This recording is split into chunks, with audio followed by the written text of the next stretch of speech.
Pakinggan, panoorin, agaran in real time, o balikan sa pag-scroll up and down. Mga balitang dapat malaman, impormasyong tunay at napakikinabangan. Saan ka man sa buong kapuluan. Mababangon sa bagong sigla. Kababayan, kasama ang social media. Powered broadcaster ng bagong mamamayan. Tapat sa pag-uulat. Ito po ang Presidential Broadcast Service sa Metro Manila. Radyo Pilipinas 1, 738 AM. Oras po sa buong Pilipinas, 3 minuto makalipas sa 3:00 ng hapon.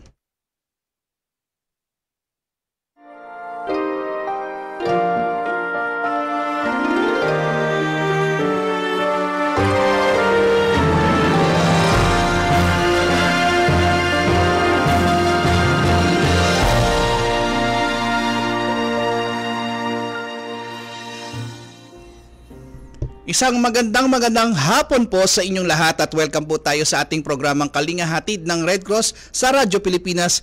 Ngayon po ika-16 ng buwan ng Hunyo, kalagitnaan na po tayo ng buwan ng Hunyo. At syempre sa lahat po ng mga tatay at sa mga tatay po na mga kasama natin at tatay dyan, syempre Happy Father's Day sa inyong lahat at ngayon po ay Father's Day ngayon araw ng linggo, okay? At syempre, inaanyayahan po namin kayong pakinggan ng ating programa hanggang 4:00 po tayo ng hapon dito sa Radyo Pilipinas. Napapakinggan po tayo sa 738 kHz at sa ating Facebook page, Radyo Pilipinas at Kalinga Hatid ng Red Cross. Okay?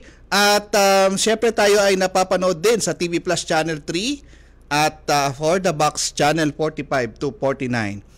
At syempre, tayo ay nagpapasalamat sa mga bumubuo ng ating programa mula sa ating kasamahan sa Presidential Broadcasting Service, ang ating Direktor Bong Aportadera, ang ating Station Manager Sir Alan Alyanige, ang ating iba pang kasama Sir Ray Sampang at Sir Maki, at sa ating nasa technical side, Joy Timidan, at syempre Happy Father's Day, Sir Orly Lopez. Okay? At syempre sa ating sa Philippine Red Cross, ang ating Chairman and CEO Richard J. Gordon, ang ating Vice Chairperson Governor Corazon Alma de Leon, ang ating Secretary General Dr. Gwen Pang, at iba pang Board of Governors natin sa Philippine Red Cross, iba pang mga chapter administrators natin, Board of Directors, Red Cross 143 at ang ating Red Cross Youth. Okay, at hindi na natin patatagalin, makakasama natin via Zoom ang ating laging kasama dito sa ating programa. Walang iba ang ating Vice Chairperson, Governor Corazon Alma de Leon. Magandang hapon, Gov. Cora. Magandang hapon. I'd like to read the message of retired Chief Justice Hilarion Davida Jr. para sa programa ngayon. Happy Father's Day, today Sunday, the 16th of June. Our fathers let us know the virtues we gain from those most wanted teachers. Anything that annoys us is teaching us patience. Anything that angers us is teaching us compassion. Anything we hate is teaching us love and forgiveness. Anything that leads us to sin is teaching us repentance. Anything that we fear is teaching us courage to overcome it. Any weakness that we suffer is teaching us to be strong. Anything we cannot control is teaching us to let go and instead to embrace God and submit ourselves wholly to His holy will, which is love and mercy itself. Katulad ng sinabi ko sa kanya, gagamitin natin ito sa programa ngayon. At ako'y natutuwa dahil yung event last Monday, i-recapture natin dito. We are fortunate to introduce our guests. Ako na mag-introduce? Yes po, Gob. Okay na po. First, to represent Dr. Michael T., the Chancellor, we have Dr. Vivian F. Padrilan Camacho, co-lead, Medicine MPH Core Committee, Assistant to the Dean for Academic Affairs, College of Public Health, UP Manila. Paki-greet muna, Dr. Camacho. Go ahead. Yes, magandang hapon po sa ating lahat. Magandang hapon, Governor De Leon, At sa lahat po na nakikinig po ngayon, magandang hapon. At syempre sa ating pong mga tatay, mga mahal na tatay, Happy Father's Day po. It's a pleasure to join you this afternoon. Okay, thank you. Hindi ko alam kung mga tatay na ito. But si Mr. Wade Montgomery S. Rosales, hindi pa siguro. Dahil medical student, UP College of Medicine, one of the beneficiaries of the program. Please greet Wade. Go ahead. Magandang hapon po sa lahat. Happy Father's Day sa mga tatay po. At Happy Sunday. Thank you, thank you. And of course, Nathaniel Bernard Makatangay, medical student of the University of the Philippines College of Medicine. Go ahead. Magandang hapon po sa ating lahat. Thank you. Very curt, ha? Si Miss Charmaine Calle D.O. Alba, medical student also of UP College of Medicine, one of the beneficiaries of the scholarship program. Please greet our listeners in our program. Magandang hapon po sa lahat po ng tagapakinig and Happy Father's Day po sa lahat po ng mga tatay. Hello po. Well, for this afternoon, we have certain guide questions na I hope you will help enlighten yung mga nanonood, nakikinig sa atin. Alam natin, this is a Red Cross program with the UP College of Medicine. Pero siguro ang unang tanong natin, maybe Dr. Vivian can answer that. Ano ang layunin ng programang ito ng Philippine Red Cross at ng UP Manila College of Medicine? Go ahead, Vivian. Opo, no. Ito pong programang po ito ay partnership po ng University of the Philippines Manila at ng Philippine Red Cross upang suportahan po ang selected group of students para po sa kanilang pagkuha ng MD MPH program. Ang MD-MPH po ay isa pong bagong programa or academic program na ino-offer ng University of the Philippines Manila. Joint offering po ito ng College of Medicine at College of Public Health. Ito po ay nagsimula lang po last year. Ngayon, yung tanong niyo po, Governor, no, yung ano po ang importansya ng partnership po na ito, abay napakahalaga po. Dahil po alam naman po natin na ang ating bansa ay syempre ay masasabi po natin marami po tayong problema pagdating sa kalusugan. At isa na nga po dito ay yung syempre yung kakulangan sa access, no, sa healthcare. At syempre sino ho ba ang nagbibigay ng healthcare po? Syempre isa na ho dito ay ang ating mga doktor. At sa panahon po ngayon, ang doktor po natin kailangan po ng maraming competencies, no? Syempre bilang doktor at nakikita rin po natin na may additional competencies needed, especially right now that we have a lot of public health concerns, no? Isa na nga po dito, syempre nung nagkaroon tayo ng pandemic at ito pa nga pong yung ating mga katulad ng high blood, diabetes, hindi pa rin po nawawala. Yung tuberculosis po natin na matagal na nating nilalabanan ay nandyan pa rin po. Kailangan po ng additional competencies like public health competencies for our very good doctors already, no? At syempre, when we say public health competencies, kasama na dito yung pagmamanage ng mga health programs, pagde-develop ng mga relevant na mga policies po, no? Public health policies para mas makatulong pa po masolusyonan ang mga problema natin sa kalusugan. Lalo na po ngayon, no, that we have this universal healthcare at syempre yung sa sustainable development goals natin para sa kalusugan. Ayun po. So kaya napakalaking tulong po ang partnership na ito. Kaya as usual po, nabanggit po natin ng Monday, no, at syempre forever po na nagpapasalamat ang University of the Philippines Manila. And I'm sure, no, yung ating mga beneficiary students sa tulong ng Philippine Red Cross. Thank you very much, Dr. Vivian. Kasi tamang-tama tatanungin natin si Wade, I will call them. Wade, di pa naman sila doktor eh. Kaya si Wade, pero pwede nang tawagin si Nathaniel, at saka si Charmaine. Di ba, hindi pa kayo doktor, nag-aaral pa lang kayo. Pero ang tawag ko doon, doctor, not yet. Pero May doktor na. doktor na ako. Wade, paano ka naging estudyante at naging scholar sa kasama sa scholar program ng Philippine Red Cross? Anong nag-apply ka ba? Ano ba naging sistema? Of course, Dr. Vivian can answer that, pero from your point of view, si Wade at saka si Nathaniel at saka si Charmaine, ikwento nyo paano kayo nakasali sa program. Go ahead, Wade. Okay po, ma'am. So, so nung unang-una po, may undergraduate course po muna ako. Yung kinuha ko po ay BS Public Health. Tapos nung tinapos ko po okay.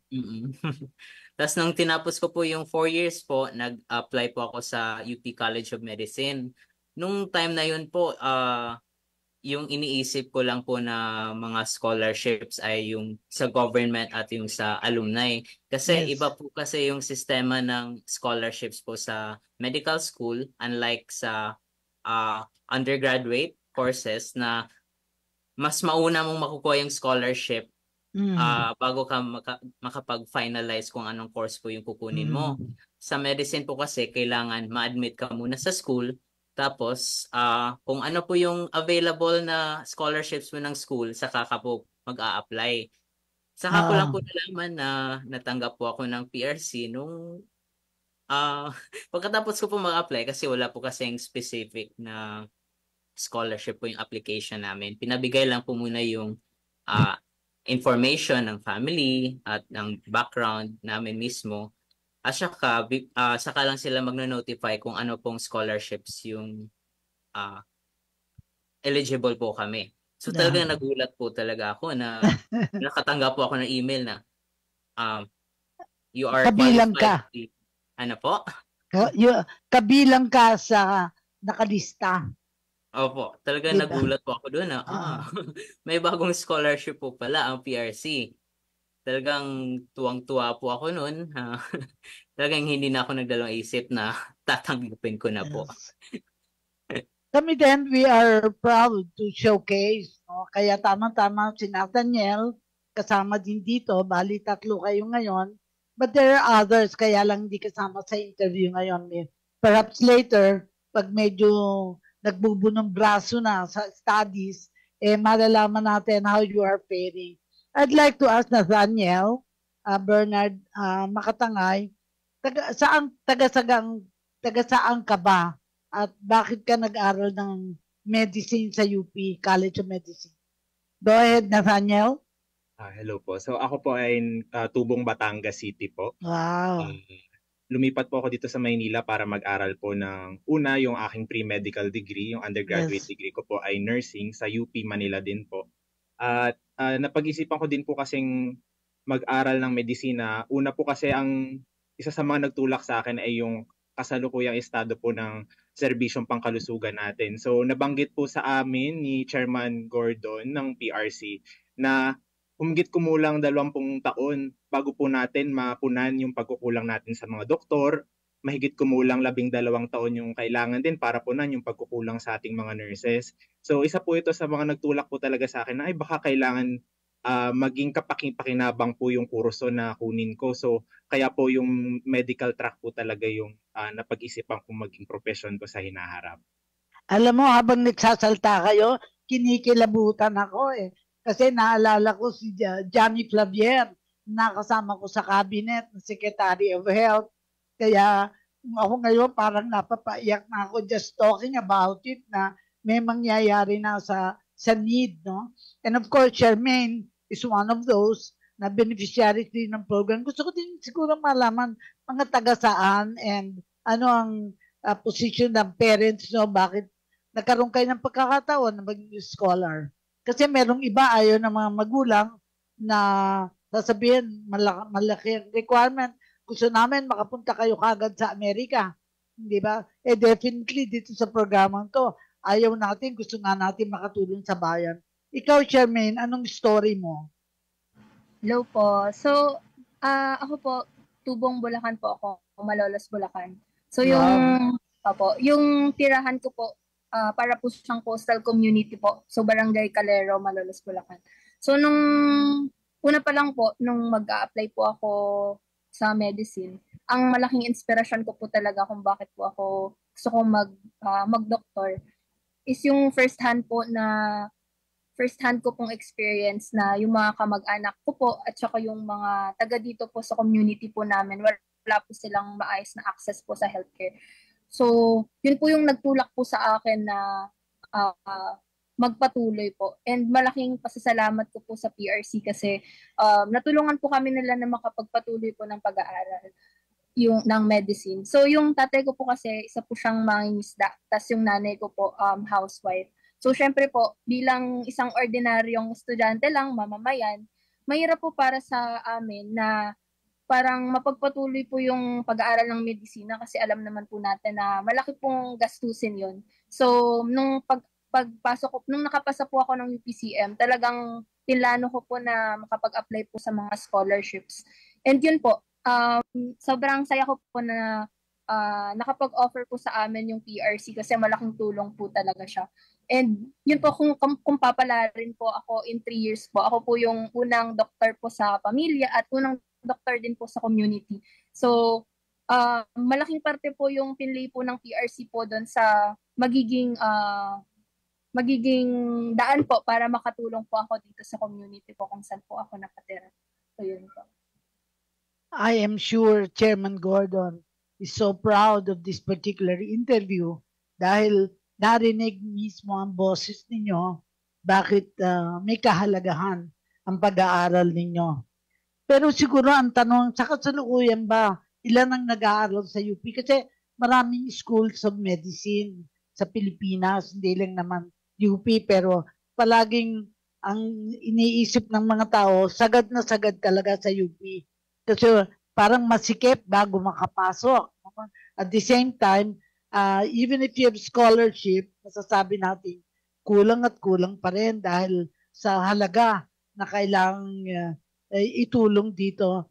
And ako, I believe that hindi lahat nabibigyan ng pagkakataon na katulad nito, no? So, at the moment, kaya 8 kayo, no? Dr. Vivian, how many are they now? Nasa kasama? Yes, for the ito pong Batch. yung papasok po na batch. Actually, pangalawa lang po sila na batch for this new program for the MD-MPH po. Sila po ay actually 8 po ang nakatanggap, no? 8 out of 14 po, no? Yung the rest po kasi ay may mga iba-iba na scholarship. Yes. Siyempre po, hindi naman po may mga restrictions para tumanggap ng another scholarship. But majority po ng batch na ito ay tatanggap ng scholarship mula po sa Philippine Red Cross. At saka yung new scheme, yung public health, parang MPH, MD-MPH, and that's the difference. So, na-mention ba kasi kay Dr. Gap at saka I think na-mention ko din kay Dr. T na I already got my master's degree in public health, distinct from master's degree in social work, the social work sa Catholic University of America in Washington, D.C. Mga estudyante ngayon hindi pa pinapanganak nung ako nag-aaral, kaya hindi ko na ikukwento kung kailan. Pero after that, I had a scholarship 1971-72 sa University of Pittsburgh for public health. At that time, we were studying epidemiology, yung mga ganon. Na, siyempre, hindi naman ako magdodoktor, pero nakita ko ang pangangailangan sa public health. So, para bang this is the fruition of an idea that I had even at that time, na ngayon bubunuin natin, titingnan natin kung paano. Kasi even during summer, you can do your own volunteer program in your communities. For instance, yung titingnan yung mga bata na malnourished, kasi yun ang simula ng pagkakasakit. Yun lang dengue ngayon, problema na, no? Pero siguro, ang tanong sa kasalukuyan, marami bang mga estudyante pa sa UP ang nag-aantay pa rin ng suporta ng paghahanap ng scholarship? What's the situation, Dr. Vivian? All right. Dito po kasi sa University of the Philippines, Manila, syempre alam naman po natin ang pag-aaral ng medisina in general ay talagang hindi rin po biro, no?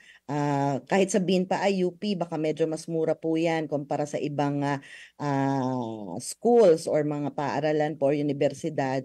Pero syempre, may gastos at talagang magastos rin nga po. At although majority po ay may mga scholarships po talaga dahil marami naman po talagang grupo na sumusuporta sa mga magagaling natin na mga estudyante na nagnanais magdoktor. Pero syempre meron pa rin po dyan na mangilan-ngilan na kahit papano po ay nangangailangan pa din. No? Minsan po kasi yung scholarship po ay for renewal, pero minsan hindi na po available, minsan hindi po nagtutuloy-tuloy. Kaya po yung pangangailangan ng scholarship ay parati pong nandyan. No? Parati pong talagang may nangangailangan na at makikinabang po. Yun po yung ano natin. At saka kahit sabihin po natin may mga numbers po talaga of organizations who are really willing to support. Minsan nagkukulang din po. Yun po at saka minsan kasi po yung minsan nga hindi po talaga kaya pagtuloy-tuloyin ang pag-reward or pag-award ng mga nasabing scholarship. Pero kami po ay nagpapasalamat na ang mga benefactors po ay hindi rin naman po nauubos. Marami pa rin po ang may mga generous hearts na willing to help. Siguro, focus natin sa beneficiaries, ano? Paano nyo nalaman, unang-una, ang naturang programa ng Philippine Red Cross? Kasi ako mismo, nasa board ako, pero naikwento lang sa amin ni Chairman na kailangan tulungan natin ang UP College of Medicine. So we will have staff also that will work with Philippine Red Cross. So siguro I'll go back to you. I'll go back to Wade, to Charmaine, and to Nathaniel.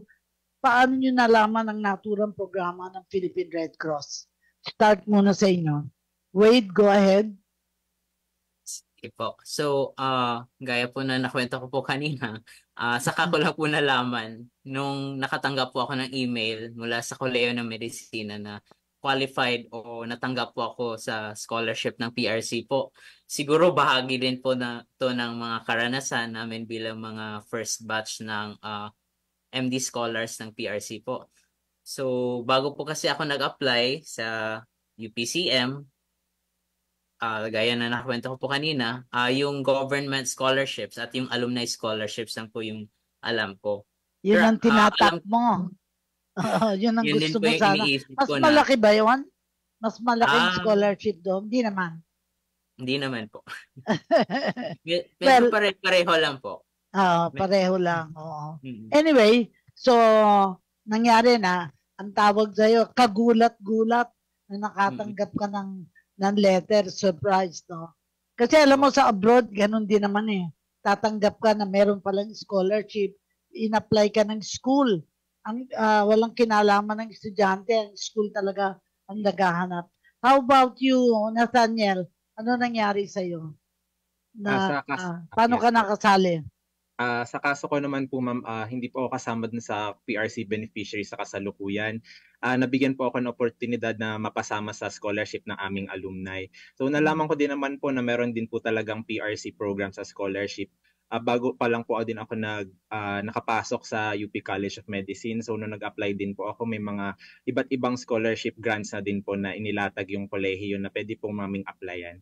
So very maganda po yung komunikasyon ng aming kolehiyo sa aming mga applicants, sa mga estudyante po na nagnanais humingi ng tulong pinansyal sa aming pag-aaral. Kaya madali po sa aming nabigyan ng scholarship grants. So ikaw, anong year na ngayon, Nathaniel?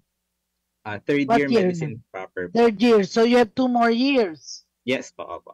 To finish. And then may internship pa. Opo. May residency pa. Di ba? Talagang matagal na mangyayari. So palaging and of course the same is true sa'yo. Taga saan ka ba dito sa atin? Sa Manila ba o sa probinsya? Sa taga Maynila. Saan ka? Sa Ermita taga Maynila. Lang din po. Malapit lang po sa UP. Okay. So, I guess sa inyong tatlo, si si Charmaine, anong year ka na, Charmaine? First year? Ano po? Bali, incoming third year med student po. Oo. So, meron ka ng ang tawag natin, parang pre-medicine, yun ba yun? O Opo. another course? Hindi ko Opo, before po nag-meds. Opo. So, babalik ako sa ano ang nagtulak sa inyo na mag-aral ng medisina, kasi alam natin ang gusto mag-attorney, ang iba attorney natin, ang iba doktor, ang iba mag-abroad, di ba? Iba-ibang dahilan bakit pero ang kaibahan ng ginawa ng Red Cross rito ay parang motivational na sana makatapos ng pagmedisina ay magsilbi sa bayan, kasi naniniwalang si Chairman Gordon na ito ang kailangan natin sa bayan. And sa kwento ni Charmaine earlier, siya ang magiging unang doktor doon sa kanyang area. May mga cultural communities ba doon sa yung lugar? Wala naman. Sa amin, wala naman po. Pero Wala. ano po kami, coastal community po kami. Yes. Parang malapit po kami sa ilog po. So parang mga depressed barangays, Opo. So siguro ang babalikan ko kayo in terms of kung sakali ba payag kayo mag-volunteer sa Red Cross, balang araw maging kaisa ng pagbibigay serbisyo sa mga nangangailangan. Wherever you are, let's say in the summer or in case there is a disaster, you can be called upon to volunteer. Ano ang inyong masasabi tungkol dito? Sige, start tayo kay Charmaine naman. Continue sa Charmaine. Opo. Nung in-accept ko naman po yung scholarship po ng PRC, aware din po ako na parang isa po sa mga return service po namin is yung mag-volunteer po talaga sa PRC. And okay naman po ako doon kasi parang aligned din po sa parang goals ko din po na makapag-volunteer po, maka-help din po sa mga communities. So, okay naman po sa akin na makapag-volunteer po ako. And kilala ko din po kasi yung PRC since bata po ako. Nung Girl Scout po ako, parang madalas partner po namin yung Red Cross. So, kilala ko po yung Red Cross na marami pong natutulungan talaga. And isa din po yun sa mga gusto ko din pong makapag-ambag po ako, makatulong din po ako sa mga different communities po, especially po in terms of disaster. So, okay po ako with volunteering with PRC. Siguro I will go back to Dr. Vivian, in terms of, kasi you are assistant to the Dean for Academic Affairs. Do you see this continuing in terms of, kasi medyo konting kailangan dito alaga, kumbaga sa, sa health, alagaan baka magkaroon ng, ayokong masabing depression, mental health yun baka dahil nagkaroon ng problema sa girlfriend, sa boyfriend, mawala ng gana, ayaw na ipagpatuloy. Kasi Doktora, kailangan talagang bantayan mo. Di ba, Dr. Vivian? Ano sa palagay mo? Babantayan mo ba na wag silang ma-upset kung sakali magka-problema sa love life? Pasensya na, pati yung napakailaman ko. Opo. Ako, Governor, yan naman po talaga ang reality. At syempre, hindi ho biro ang kanilang tinatahak po, no? Yung pag-aaral ho ng medisina, tapos dinagdagan pa po ng Master of Public Health. Remember, double degree po yan. Yung MD nga po, mahirap na dadagdagan pa po ng masters. Talagang dodoble po yung trabaho. Kaya isa po yun sa mga priority po na concern na iniisip ng grupo mula sa College of Medicine at College of Public Health nang binubuo po ang programang ito. Hindi ho kasi maiaalis yung karagdagang workload, no, para sa ating mga estudyante kasi usually pag magma-masters ka after pa ng the medical degree, ito ho, parang pinasok ho dun sa curriculum, dun sa time frame ng MD. Kaya yun nga, mawawalan ka ng time for love life most likely, for your family, yung klase po kasi ng MPH during weekends. So yung during Saturday. So syempre medyo mababawasan yung social interaction po natin. So yun po. Kaya pero yun po yung binabantayan po ng bawat kolehiyo, kaya meron pong programa naman ng UP Manila for it. Yung po meron tayong mga advisors at mentors na sumusubaybay po sa kanila. At syempre po yung core committee po namin for the MD-MPH program usually are checking in on them regularly, kasi nga po hindi actually special group of people to monitor, kasi nga ayaw po natin na magkaroon sila or ma-experience nila yung mga ayaw natin. Of course the burnout baka man dyan, pero ibig sabihin yung support po ba will be there for them. Ayun po. Gob Cora. Yes. Opo, time na. Opo, magkakaroon lang tayo sandali ng commercial break, at sa ating pagbabalik natin, meron po tayong ipapakita, Gob Cora, na isang kwento mula sa isang nabigyan natin ng dugo nung nakaraan. Ito'y pagdiriwang ng World Blood Donor Day nung nakaraang June 14. Okay? Magbabalik po tayo sa ilang mga paalala. Okay.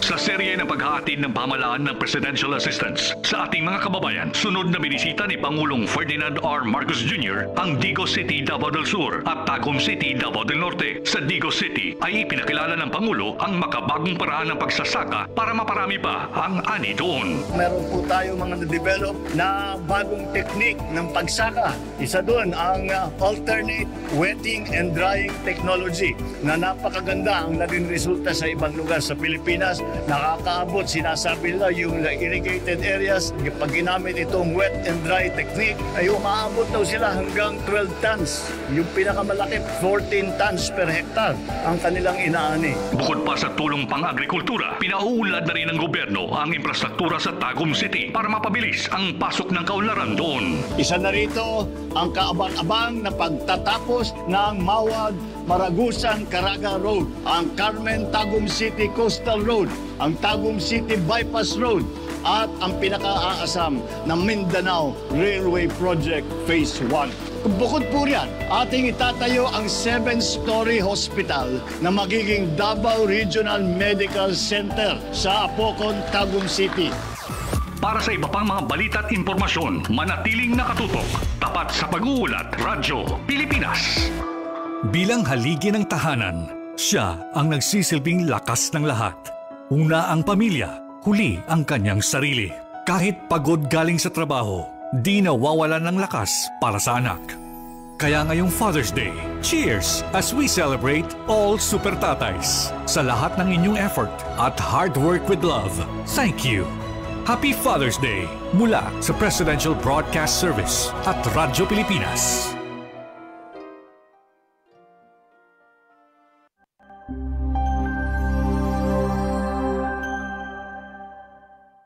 To honor the memory of John Oranga, a young man who suffered from cancer, the John Cedric Oranga Samaritan Fund of the Philippine Red Cross was established through the generous support of the Oranga family. When John was battling the disease, he was in a hospital when he met PRC Chairman and CEO Dick Gordon, who promised him blood support for his treatment. John lost his battle, but his story continues to make an impact in the lives of many. I am Miss Catherine Saavedra Tan. I am a mother of a 20-year-old who has acute myeloid leukemia. Her name is Kaizel Winnet Tan. She is a first-year nursing college student at Western Mindanao State University. She was diagnosed last October 2023. We only knew her illness last October, but during July, she already started to have cough. She was able to experience on and off fever. I noticed biglang bumaba yung timbang niya. We did not even think na these are already symptoms. Makikita mo talaga yung malaking difference When the hematology saw her lab test, may nakita silang parang leukemia blast. She was asked to have a procedure wherein we have to do the bone marrow aspirate. At doon nalaman na may 30% na pala siya na blast of leukemia. I always pray that there could be miracle in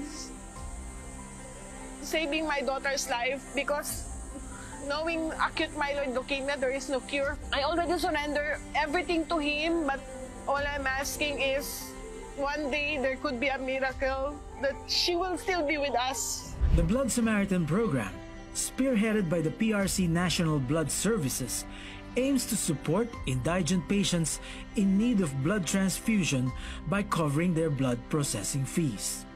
To date, the John Cedric Oranga Blood Samaritan Fund alone has supported over 100 patients. To all the staff of Philippine Red Cross, thank you so much for your continued support to the families who are in need of blood. To Secretary Dr. Gwen, Ma'am, thank you so much. I knew you because of my friend also, Eleanor Mariano. She was the one who helped me coordinate with Ma'am Gwen. And to the initiative of former Senator Gordon, thank you so much, sir, for this initiative, because with this program, you were able to help so many families be able to acquire blood without shelling out the only money that they have. To the Oranga family, thank you so much for all your help, to the support that you give to the families who are in need, for the donations that you were able to share. Without your help, maybe we cannot continue in saving our family members. Sa pagkawala ni Jen Oranga, sana nagawa niyong tulong sa mga tao, parang hindi pa rin siya nawala.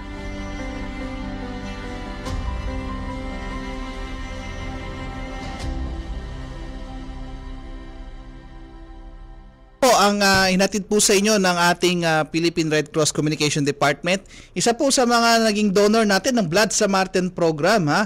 Ito pong si John Cedric Oranga, kanilang pamilya, doon sa pagkamatay nitong si John Cedric, ay itong pamilya nila ay nag-donate na ng mahigit 1 milyon na, ha, para sa Blood Samaritan Program ng Philippine Red Cross.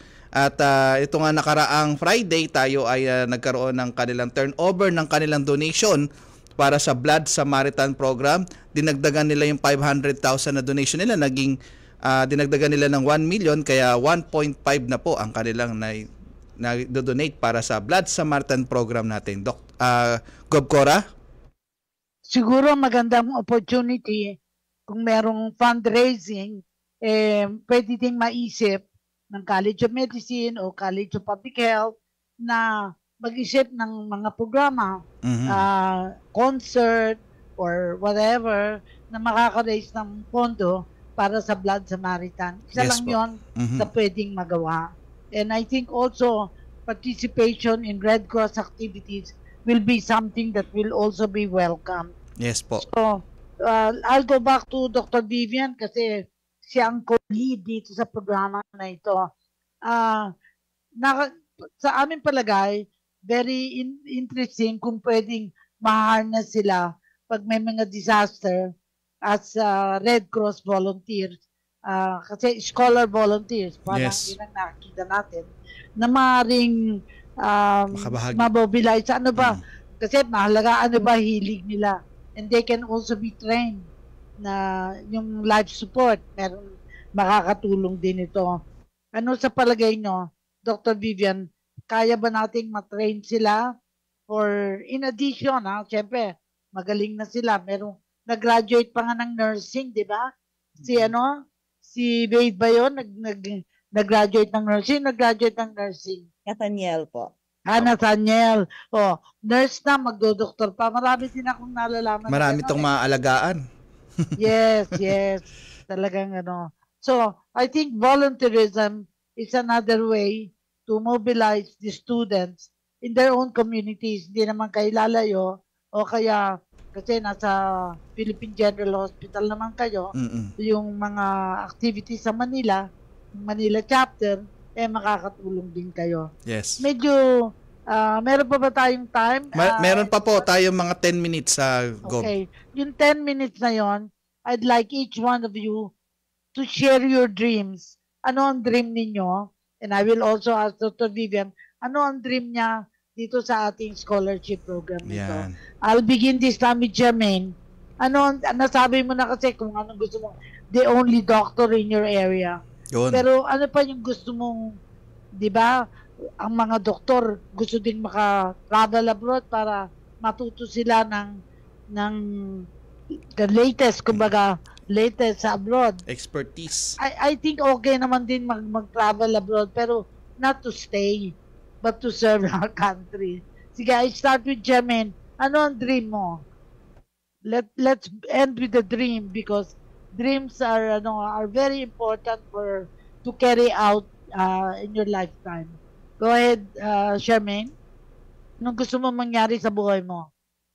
Ako po siguro yung dream ko po talaga. Kasi po naniniwala po ako na health is a right po. So parang dapat everyone have access on it. Kahit ordinaryong mamamayan ka lang or kahit mayaman ka. So ang dream ko po talaga, yung mga kamag-anak ko po, makakita po sila ng doktor kahit once lang sa buhay nila, ganun, or matulungan ko po sila. Yun po talaga yung dream ko po, na makatulong po ako sa pamilya ko din po. Yung tatay ko po kasi may sakit po siya sa puso. So parang gusto ko po, ako din po yung makapag-alaga sa kanya dahil pag naging doktor na po ako. Sa personal ko naman po na ang gusto ko lang po, magkaroon po kami ng parang maayos na buhay bilang family na magkakasama po kami. Siyempre, maparanas ko din po sa pamilya ko po na makapag-travel din po, kahit hindi po sa ibang bansa, kahit dito lang po sa Pilipinas. Tapos, mabigay ko po yung mga bagay na hindi po naranasan ng mga magulang ko po noon. Siyempre po, habang pinag-aaral po kami, may mga sacrifice po sila na ginawa para po mapag-aral po kami magkapatid. So, yun po yung dream ko po na maging financially stable po kami as a family para maranasan din po ng mga magulang ko po yung mga bagay na hindi pa po nila naranasan sa buhay po nila. So, yun po yung dream ko po talaga. And siyempre, makatulong din po sa community. Yun po. Si Nathaniel Bernard, ano naman ang gusto mong matangay? Kasi makatangay ka eh. Tangay mo na sa yung future life masabing narating mo. Go ahead, Nathaniel. Sa ngayon po, sa pagkakataon na nabigay po sa amin na mag-aral ng medisina, masaya po ako na nabigyan kami ng pagkakataon na nagsisimula po yung pag-aaral namin sa panahong ini-implement na po yung ating universal healthcare. So dito po sa universal healthcare kasi ang isa sa mga layunin natin, yung ating lahat ng Pilipino po ay mabigyan ng access sa mga serbisyong pangkalusugan at special na din po dito yung pagtuon sa health financing. So ang akin pong pangarap, wala pong Pilipino ang hindi ang mapagkakaitan ng serbisyong kalusugan. So maganda din po kasi ang mabigyang pansin natin ay yung mga malalayong probinsya, mga isolated areas. So yun po yung goal ko din sa isa sa mga nagbibigay inspirasyon sa aking pag-aaral bilang susunod na maging doktor sa hinaharap. Sa personal ko naman pong buhay, siguro ganun din katulad ni Charmaine na makapagbalik ng paglilingkod, hindi lang sa komunidad, pati sa pamilya ko, sa mga taong sumuporta sa akin sa pag-aaral ko po. Ayun po. Si Wade naman, pangalang artista. Wade Montgomery. Pero Rosales, that means taga rito lang Rosales eh. Pero ikaw naman, ano yung, as one of the beneficiaries of the program, ano yung dream mo?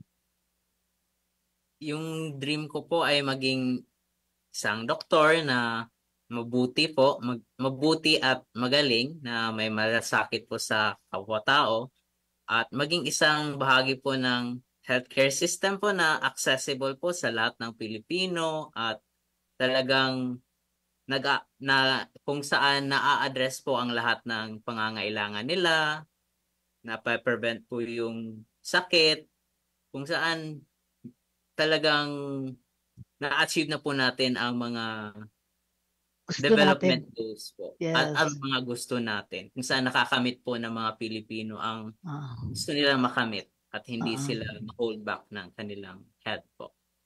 Sa isang komperensya sa Washington DC ay narinig ko yung Commissioner on Health and Welfare na Ellen Winston, and sabi niya, we must dream big dreams, for the dreams of today will be realities of tomorrow.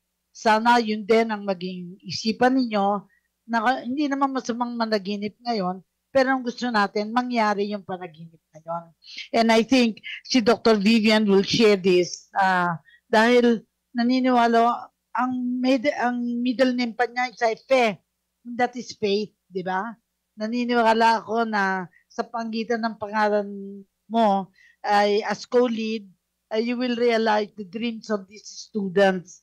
Kaya siguro yung wish mo na lang, kasi lahat may wish ko lang. Ikaw, ano naman ang wish mo na walang magluloko sa kanila na magda-drop out? Bawal ang drop out sa mga scholars natin. Di ba? Vivian, go ahead. Yes, Governor. Maraming salamat po. Una, we would like to thank po for this opportunity sa ngalan po ni Chancellor Mike T, ang aming pong Dean Charlotte Chong, saka Dean June Garcia, syempre sa yung kasamahan ko po sa core committee po namin, Dr. Cruz, Dr. Cordero, and Dr. Dumlao. At sa buong UP Manila, maraming salamat po sa Philippine Red Cross, syempre kay Chairman Dick Gordon, at sa inyo po, Governor, at sa lahat po ng Board of Directors, at sa lahat po na bumubuo ng Philippine Red Cross. Thank you for supporting this program, yung MD-MPH program po natin. Ang wish ko lang po ay unti-unti po syempre na magtuloy-tuloy at mas lalo pa pong maging successful ang programa na ito. Marami pong kaming syempre mga challenges na na-encounter sa pilot implementation, pero sana po ay unti-unti na po ito maging maayos, at para rin po ito sa ating mga estudyante. Ako po ay medyo talagang proud sa kanila, listening to their dreams, because I know that they will be able to accomplish all of these, because in a small time that I knew about them ay nakikita ko po ang kanilang heart, ang passion at commitment po para matapos ang programa na ito. At syempre, ang makapagsilbi po para sa ating bayan. At ang wish ko syempre ay hopefully ang programa po na ito ay makatulong, ang MD-MPH program, para makapag-contribute po sa pag-mitigate nung gap pagdating sa health inequities na tinatawag, at yun nga po, lahat ng Pilipino ay magkaroon ng access sa healthcare, at para po magkaroon tayo ng isang malusog na Pilipinas. At syempre po, all the best sa Philippine Red Cross at sa University of the Philippines Manila. Sana po marami pa pong partnerships ang pagsasaluhan po ng dalawang institusyon. Maraming salamat po. On my part, I think I can only offer itong prayer na binabasa ko sa radio program ko at dito rin. And it goes like this: prayer for the nation. Lord, let me be the change I want to see, to do with strength and wisdom all that needs to be done, and become the hope that I can be.